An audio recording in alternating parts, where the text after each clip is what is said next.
Welcome, everybody. Welcome back to the What the Football channel. This is the BH and Scrubber Show. And on today's show, we're going to be doing a mock draft.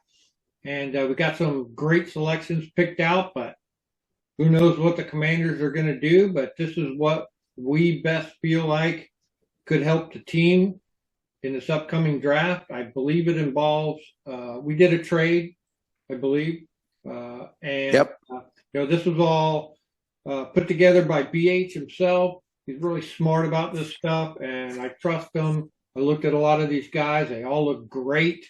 And there's a lot of, if you watch mock drafts, there's a lot of people out there, but most of these guys look like they're dead on for our team. So, welcome, BH, and let's go over this list we have.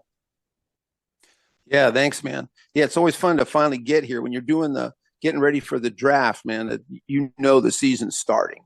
I mean, things are kicking off. So, and so basically, the way I'm looking at this is for this mock draft is that we could trade down into the second round. I mean, you know what I mean, and have a team like Cleveland or the Giants who pass on a quarterback, they want to come back in. That happens quite a bit because a lot of times they do that because they want to get that quarterback on a 5-year contract. So if they can get back in the first round, it's possible. For me, if we stay, that's fine too. And it really doesn't affect our first 3 picks. So anyway, you want to get it started? Yeah. We're kicking off. Here we go. Everybody on every mock draft talks about the Commanders wanting to get a defensive end, an edge rusher, somebody that we could bulk up that side. But Shemar Stewart's great. I watched the video on him, and I'll say this: all the video you see on these guys are their best of, and so it's kind of they all look great. You know what I mean? It's hard to say no. They don't show their crappy stuff, but he looks great. I think he can do some. He's kind of linebackery, kind of. Got some explosiveness to him. He's coming out of Texas A&M, so he really looks like a good prospect. There's a couple other people down there by 29, but moving them to 33, you would almost for sure to get him.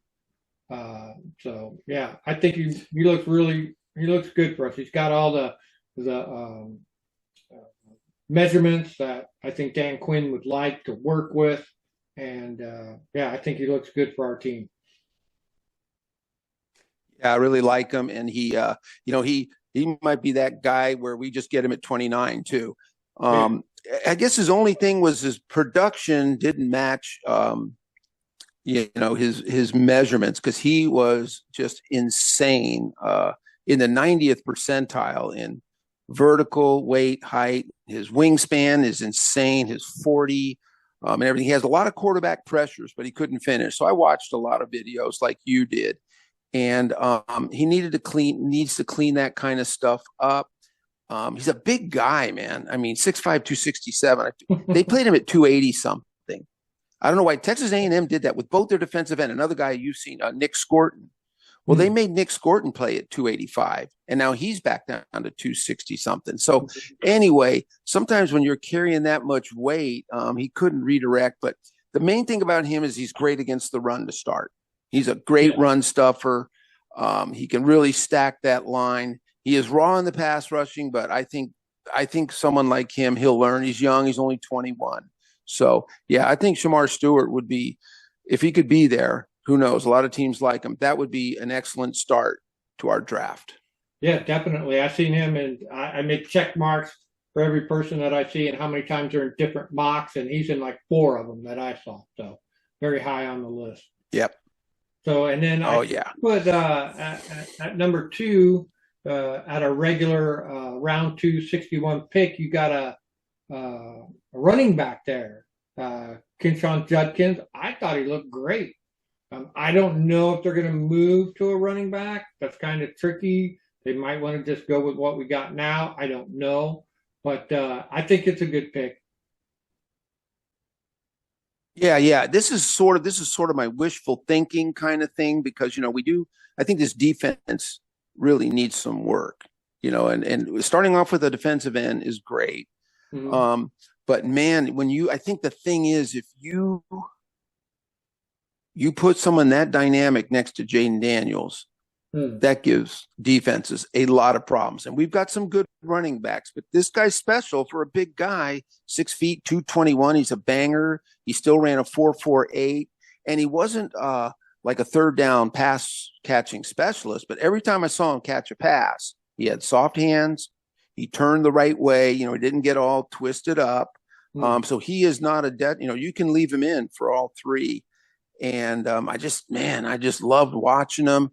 But this draft is loaded. You might see them go to a corner Hmm. here. They might just there might be a stud corner, and they may go, no, we got to help this defense out, which I totally agree with. It's such a thick draft with running backs. Yeah. In the fourth round and later, we can still get one. So, but yeah, this guy, him and his teammate Travion Henderson, both. I mean, I could if they got Travion with the second pick, I could go with that too. But yeah, that's sort of my wishful thinking pick. Yeah. So Travion it would be nice Henderson. to get him. I have several check marks next to Travion Henderson from Ohio. So I really liked Yep. his video too. Yeah. Really, really good. I did see a lot of these mock drafts were picking a corner or a safety or something like that before like looking at the running back. And so Noel Williams from California, man, he looks really, really good. There's lots of other corners out there. Darian Porter, Machine had several check marks, but you picked Noel Williams. So what made you decide on him?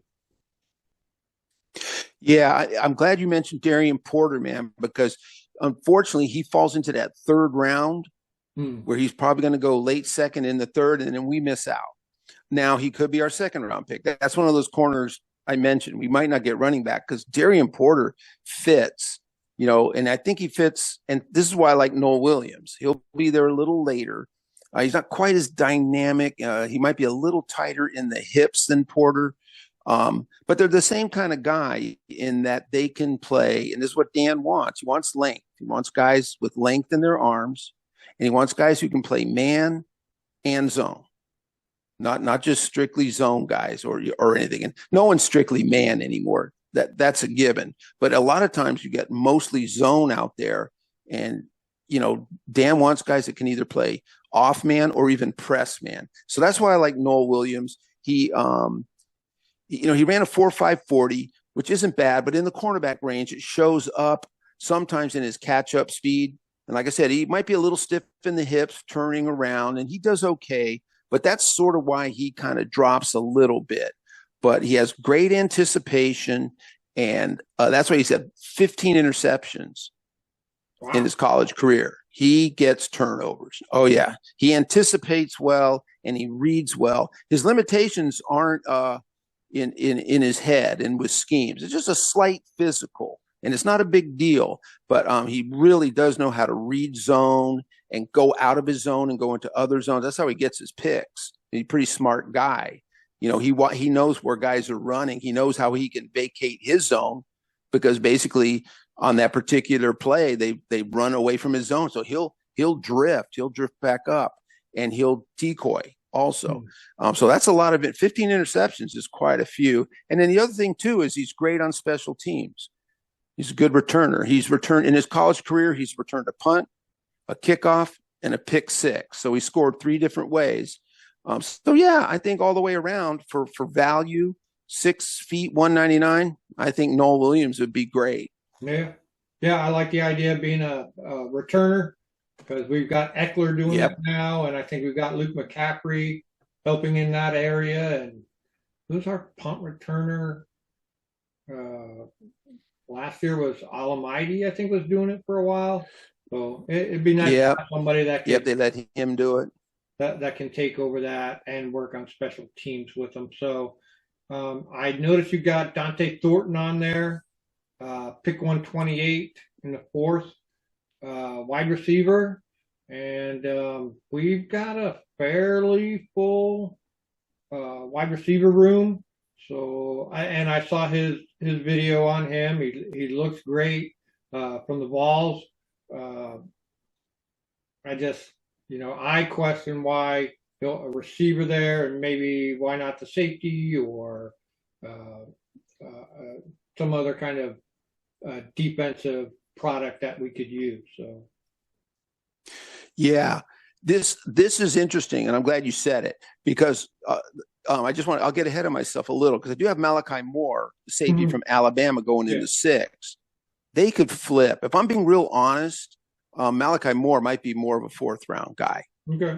He may move up, and the reason I went with Thornton though is because he's a developmental player. He's got a high ceiling. He'll need a lot of work. This guy will need a whole year. But I mean, 6'5", 205, and he ran a 4.3 40.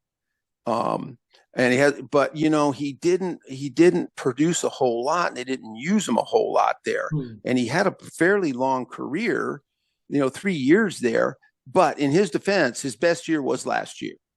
I mean, the yards came up, games played 13 games. He had 6 touchdowns. So he did at least grow in that last year. But when you look at his highlights and his measurables, you're like, man, why isn't this guy just eating people alive? What miss? So this is a kind of a guy where that's worth developing if our coaches have screened him and they sort of see and they've met with them. You meet a guy and you go, well, he's a nice kid, but he's a meathead. I can see why he hasn't developed. Or, there's other ways. The way he was used, you Yeah. don't know how. I mean, it was just, he was used as a decoy, and that's how the coach wanted to use it. No, college coaches are there to win, not to help you develop for the NFL. You know what I mean? Just like we talked about those Texas A&M defensive ends, wasn't in their best interest to be playing at 285. He wanted big guys covering the run at Texas A&M. So unfortunately, Shemar Stewart and Nick Scorton probably could have done a lot of damage at 260 coming off those edges. But so anyway, long story is I just think it was worth taking a chance because he is a perimeter wide receiver. And you can get slot wide receivers all day long. They're just out there. There's tons of, but to get a true perimeter guy, I thought it was worth taking a chance. Yeah, he's got the height and the weight.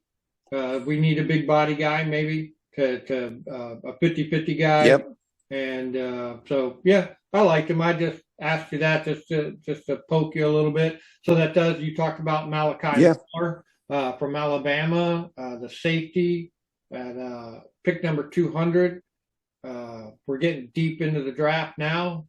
Is that day 3 or day 3?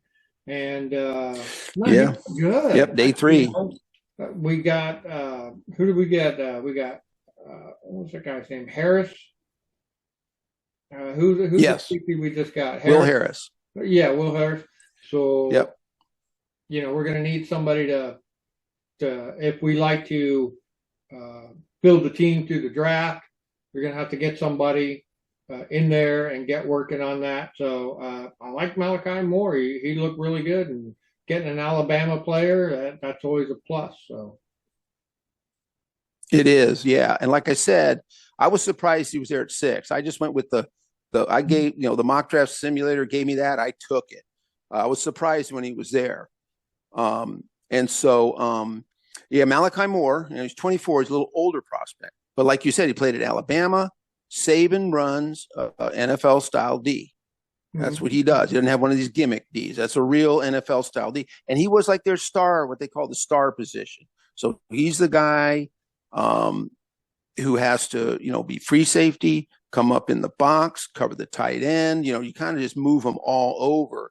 And so his measurables aren't the greatest when you read, his height, weight, and speed and stuff. So, we're a team that kind of does go on that. But his IQ is super high. He's super smart. And, when you move a guy all over the place, you better be pretty smart. You know what I mean? So I think he's worth it. And in special teams, he'll be a monster on special teams. So, yeah, if Malachi Moore is there in the 6, that would be awesome. Right. Awesome. So you got Jalen Travis there. number 205 Yep. from Iowa State. I watched his video. Man, he looks good. And, as a tackle, do we really need, if we got, how long would he have to sit if we got Brandon Coleman and we got Tunsil? So, Yep. how do you fit him in there? Well, I think what he is he'll be on the practice squad and be 100% a year-long development guy. Mm-hmm. I don't think he ever gets on the field. He needs a lot of developing.